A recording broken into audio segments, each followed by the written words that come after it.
Les Paul was born Lester William Hughes on June 9, 1915 in Warshaw, Wisconsin.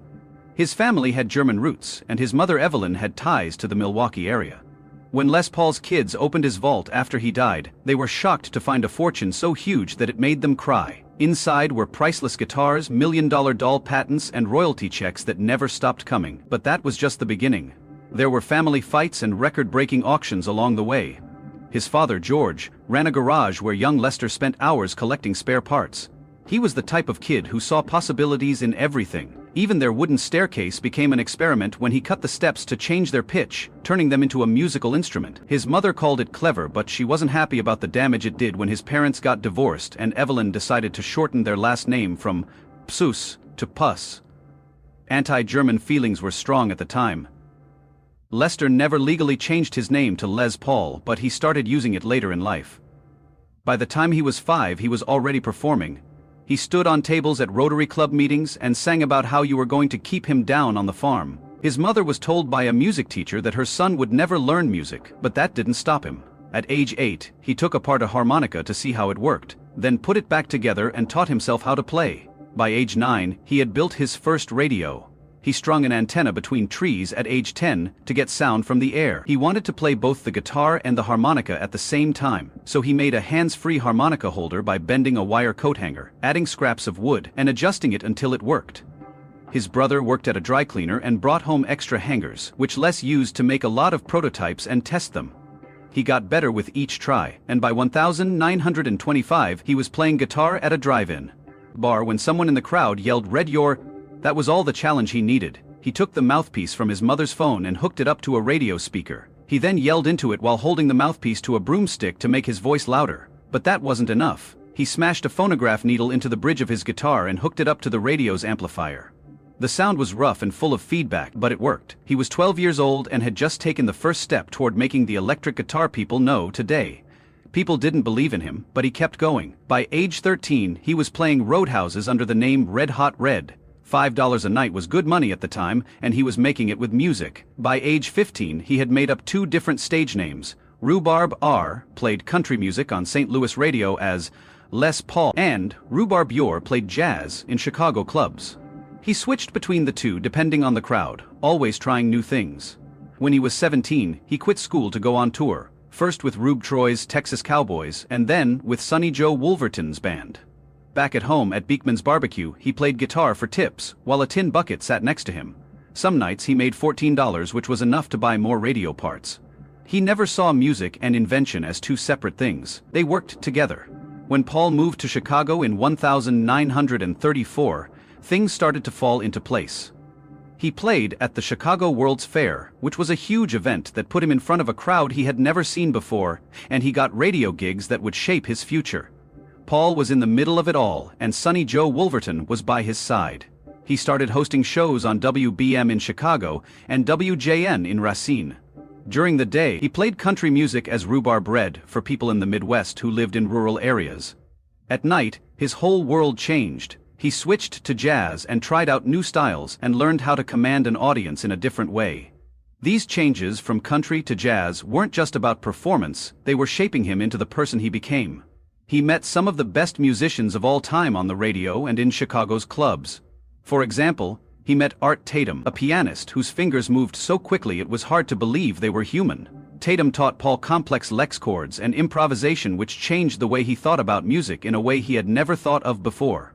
Another was Django Reinhardt, a guitarist who had lost 2 fingers in a fire but still played with unmatched skill. Reinhardt didn't see his disability as a limitation. All watched, listened, and learned. He didn't just admire these musicians, he played with them every night. He jammed with the best musicians in Chicago, picking up techniques and ideas that he later used in his own style. He wasn't just a country or jazz player anymore, he was something in between. More than anything, he was learning what it meant to be innovative. Tatum and Reinhardt had shown him that music wasn't just about playing well, it was about breaking new ground. In 1953, Paul proved how much Reinhardt had influenced him when Reinhardt died suddenly at age 43. The music world was shocked, but Paul never forgot what he had taught him or how much Reinhardt had affected him. In a quiet act that not many people knew about, Paul helped pay for Reinhardt's funeral. Les Paul didn't want to change music, he just wanted his guitar to be louder. In the 1930s, playing in big venues was hard because acoustic guitars weren't made for that. Even with pickups, they couldn't cut through the noise of a full band. He tried everything to fix it. He filled the body of his guitar with rags wood and plaster of Paris to stop unwanted vibrations, but nothing worked. His guitar got heavier, but the feedback stayed. One night at a small club in Wisconsin, he was desperate and hooked up a phonograph needle to try to boost the sound. It was a quick fix, but he needed a real solution. And that's when he realized the problem wasn't just the pickups or the sound. By the late 1930s, he realized that the hollow body of the guitar was the problem. It amplified not only the music but also every little vibration, turning the whole instrument into an echo chamber of noise. If he wanted pure, controlled sound, he had to get rid of the hollow body completely. In 1941, he made something that no one had ever seen before. He called it the log, and it was just a 4x4 piece of wood with a guitar neck and pickups attached to make it look less poetic. Putting the sides of an old Epinon hollow body on it was weird, but it was only for show. The real power was in the solid wood core. No unwanted vibrations or feedback, just clean, endless sustain. In 1943, Les Paul moved to Los Angeles, which would change the future of music. Bing Crosby encouraged him to open a recording studio, so Paul did. He turned the garage of his Hollywood home into a creative space, unlike anything else that existed at the time. It wasn't just a room full of gear. It was a place where he pushed himself. He pushed the limits of sound, and even used a Catalyst black flywheel as a makeshift recording lathe. He was looking for something new that no one had heard before. Over the next 2 years, he played around with ways to layer sounds, overdub sound on sound recording, and change the speed of playback. Each discovery brought him closer to what he called the new sound. Musicians started coming to his studio because of his experiments and his ability to make regular recordings feel bigger, fuller, and more alive. He used acetate discs to record one layer of sound, then played it back while adding another. He kept doing this until the music was exactly what he had in mind. It wasn't easy. Some tracks needed hundreds of tries before they were perfect. In 1948, Paul's song Lover shocked the industry. It had 8 layers of guitar played by him alone. It had a sound that had never been heard before. Columbia Records didn't know what to do with it, so they turned it down. But Capitol Records, when the song came out, it became a hit. Paul wasn't just making music in his garage, he was also changing the way music was made. His techniques laid the groundwork for multi-track recording, which would soon become standard in the industry. While he was building his legacy as an innovator, he was also making history as a performer. In 1945, he recorded It's Been a Long Time with Bing Crosby. The war had just ended, and people were getting back together with their families after being apart for years. When the song came out, it went straight to the top of the Billboard charts and stayed there for weeks. Paul's guitar work was subtle but full of warmth, adding a depth that made Crosby's voice shine even more. Crosby saw something special in Paul, not just as a musician but as a pioneer. In 1948, he gave Paul an AEX Model 200, a reel-to-reel tape recorder, which was one of the first machines of its kind that could be bought in stores. Paul took it apart and tilted it and added an extra playback head, which let him record multiple tracks without overwriting the previous ones. This wasn't just an experiment. It was a big step forward in music that would change it forever. But just as things were looking up, on January 13, 1948, an ice storm turned the road in Oklahoma into a sheet of glass, and Paul was driving through it. His car skidded and crashed, breaking his right arm and elbow. Doctors told him they had to amputate because he was a guitarist. Paul was told worse news, but he refused. Instead, he persuaded the surgeons to set his arm at a permanent angle that would let him keep playing. It was a painful choice, but Paul wasn't going to give up music. It was his life. Recovery took more than a year. He couldn't play, but he could think. While he was in the hospital, he planned out new recording ideas. He had already been trying out multi-track techniques, but now he had time to perfect them in his mind before he could use them in real life. In 1945, country singer Gene Autry introduced Mary Ford to Les Paul, a guitarist who was already making a name for himself. Les saw something in her that wasn't just as a singer, but as a perfect fit for his musical vision. They started working together, and over time their relationship turned into something more.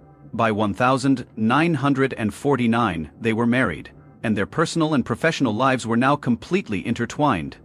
In the early 1950s, they divorced. Between 1950 and 1957, they They had 28 #1 songs on the charts. Songs like How High the Moon and Via Condos ruled the airwaves for weeks at a time. In 1951 alone, they sold 6 million records, and their sound was unlike anything else at the time. Les didn't just play guitar, he layered it, manipulated it, and made it sound almost like an orchestra. Mary's voice wasn't just a melody, it was multiplied, harmonized with itself, and shaped into something bigger than one person could ever sing live. Les Paul was always trying new things and pushing the limits of what music could be. He played with tape speeds, overdubbing, and sound effects that had never been used before. Instead of recording in big studios, he set up equipment in their home, turning garages and hotel rooms into makeshift recording spaces. He put microphones close to Mary's mouth to give her voice a warm, personal sound. He built an echo chamber into their New Jersey home, carving it out of the rock. Every detail was carefully planned to make their music sound fuller, richer, and more advanced than anything else on the radio. Their influence wasn't just in the studio. In 1953, Les Paul and Mary Ford brought their music to TV, with Les Paul and Mary Ford at Home, a 5-minute show that aired 5 times a week. It wasn't just a performance, it was a look into their lives that showed them playing music in their own homes, making viewers feel like they were right there with them. The Les Pulverizer was one of the first forms of reality television, long before anyone had a name for it. But the most amazing thing Les Paul made was the Les Pulverizer. He wanted their live performances to sound as full as their recordings, so he built a device that let him play pre-recorded tracks while they were on stage. It made it look like they were performing with a full band even though it was just the two of them. Fans were amazed. They had no idea what was going on. They weren't just hearing live music, they were hearing live music mixed with cutting-edge technology. In 1952, Gibson, one of the most prestigious guitar companies, teamed up with Les Paul, a musician and inventor who had been playing around with guitar design for years. Les had already built a solid body prototype he called the Log, which showed that a guitar made from a single piece of wood could produce a cleaner, more controlled sound. But he needed the support of a big company for his idea to become a reality. Gibson came along at a time when Fender's Telecaster was becoming more popular, and Gibson knew they needed a response. They asked Les Paul to help them make a new guitar that would carry his name and compete with Fender's dominance. Les was heavily involved in the design, and after months of work, the first Gibson Les Paul model was born. It had a solid mahogany body and a carved maple top, which gave it a warm, rich tone with incredible sustain. He wanted the guitar to stand out, so he suggested a gold finish. The result was the now famous gold top, a guitar that looked as bold as it sounded. On May 20, 1952, Gibson sent Les Paul the first 2 production models. A month later, he played them on stage at the Paramount Theater in New York, introducing the world to Gibson's newest creation. In July, the official launch took place at the Waldorf Astoria Hotel. This wasn't just the release of a product, it was the start of something much bigger between Les Paul and his wife Mary Ford.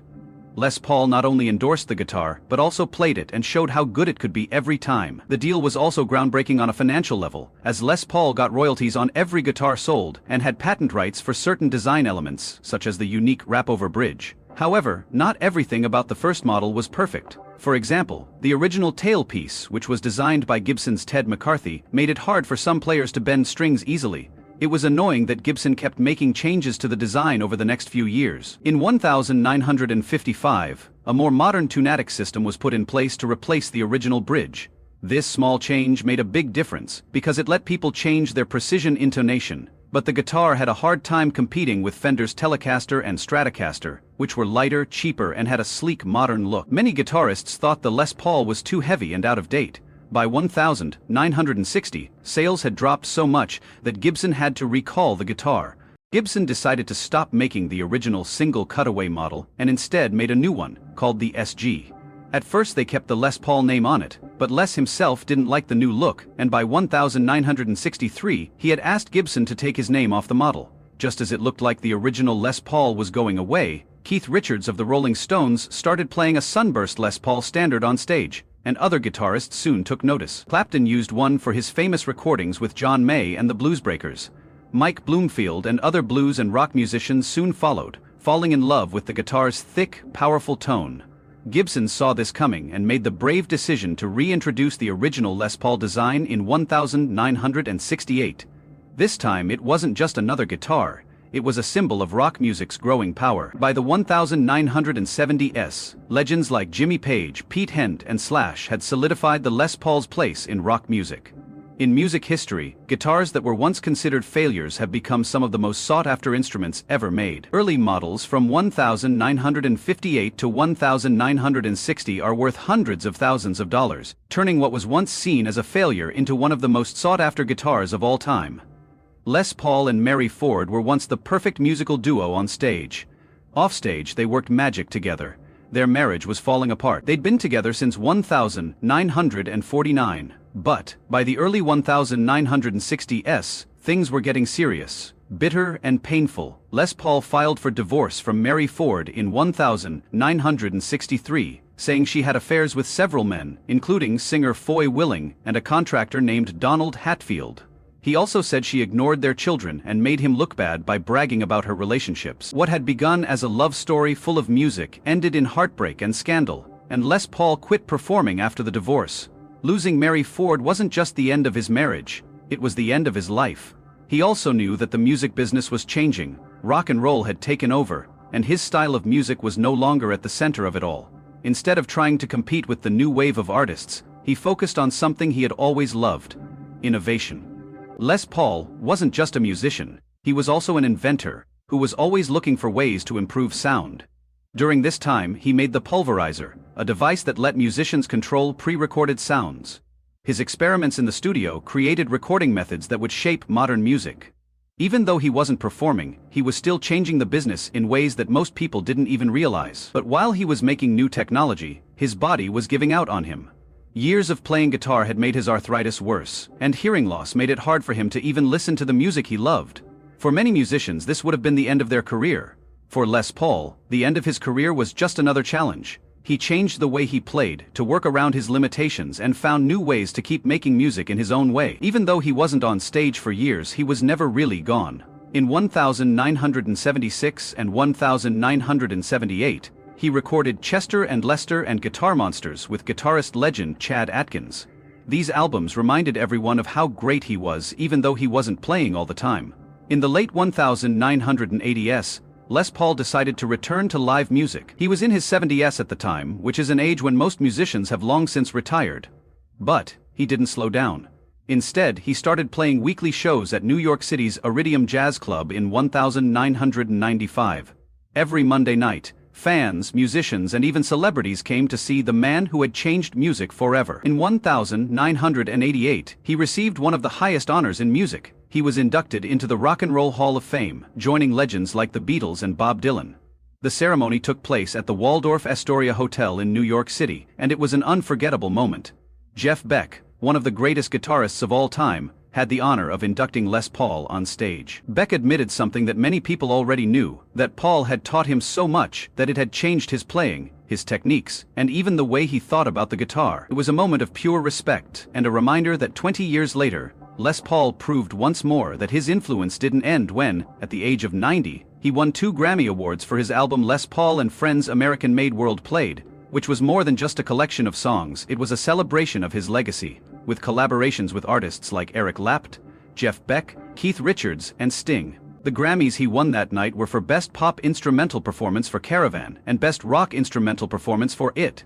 It was amazing to see a man who had changed music decades ago still winning major awards and proving that his sound was timeless. His fame wasn't limited to music. In 2005, he was inducted into the National Inventor Hall of Fame, which put him in a special group of people who were recognized for both their artistic talent and their technical genius. His contributions to music technology changed everything. His early prototype for a solid-body electric guitar, called the Log, became the model for modern electric guitars, including the famous Gibson Les Paul. His work in multi-track recording changed the way music was made by letting artists layer different sounds with precision. These weren't just small improvements, they were big ideas that changed the whole industry. Even in his later years, Les Paul never stopped doing what he loved. Every week he played his guitar and told stories at New York's Iridium Jazz Club. In 2007, President George W. Bush gave him the National Medal of Arts, which is another sign of how much he was respected. Documentaries like Les Paul Chasing Sound told the story of his amazing life, and how his curiosity and drive had shaped an entire era of music. He died on August 12, 2009, from complications from pneumonia, at the age of 94, but his legacy was already written in stone. Musicians from all over the world paid tribute to him, with Slash calling him vibrant and full of positive energy, and The Edge from U2 saying that rock music as we know it wouldn't exist without him. He was laid to rest in his hometown of Wauwatosa, Wisconsin, where fans still honor his memory through exhibits like the Les Paul Experience. But his influence didn't end when he died in 2009. His estate was worth tens of millions of dollars thanks to guitar royalties, groundbreaking patents, and a collection of rare instruments. What happened next was a mix of record-setting auctions, family fights, and legal battles that still affect his legacy today. Gibson released the Les Paul in 1952 unyear, which made him very rich. He was paid $5 for each soul guitar, which may not sound like much, but in today's money, that's about $60 per guitar. Over time, the contract changed in the 1960 unyears.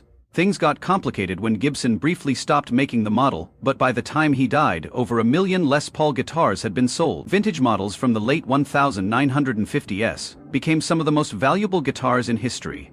A well-preserved 1959 burst can now sell for over $400,000, but Les Paul's wealth didn't go up. He didn't just make guitars, he also changed the way music was recorded by coming up with multi-rack recording and tape delay technologies that let artists layer sounds in ways that had never been done before. These ideas weren't just influential, they were patented, and companies had to pay to use them. While the exact numbers aren't known, these patents brought in a lot of money for decades. Then there were the guitars he kept for himself. The most famous was the Loga prototype he built in 1941 that became the Ha-Ha. His most valuable item was his 1952 Les Paul Gold Top, which was the first production model Les Paul ever made. He played it on TV shows throughout the 1950s, and when it finally went up for sale, it shattered expectations. It was expected to sell for $100,000, but went for $930,000. That auction was just the start. 4 years after his death, in 2013, Christie's held an extraordinary sale with over 150 items from his estate. It wasn't just guitars, handwritten notes, lyrics, early recording gear, and prototypes for experiments all went.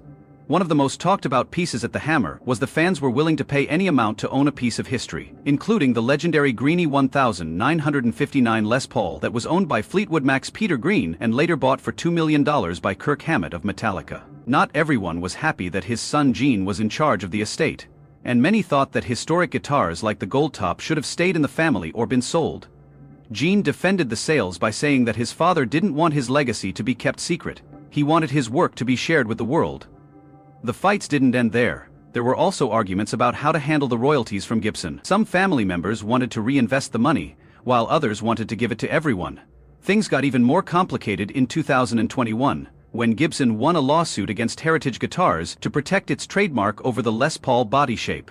This meant more money coming in, but it also meant more fighting. Then there were disagreements about his recording patents. Some wanted to aggressively license them, which would have made him a lot of money, but others were against it because they thought it would hurt his image as an innovator.